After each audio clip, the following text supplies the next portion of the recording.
Pangasinan Pdrrmo, naka-red alert status pa rin dahil kay Nando. Para sa detalye, narito si Idol Matthew Pacheco. 104.7 IFM. Report!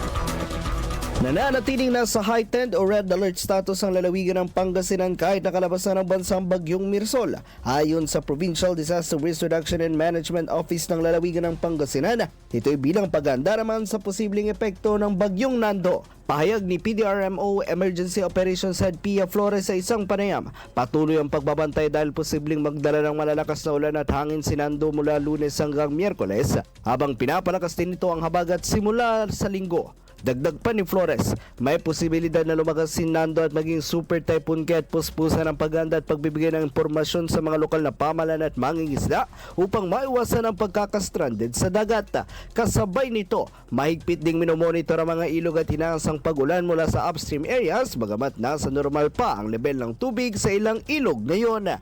Kasama mo mula rito sa IFM Dagupan, ito si Idol Matthew Pacheco. Tatak IFM! IFM News. IFM News. IFM.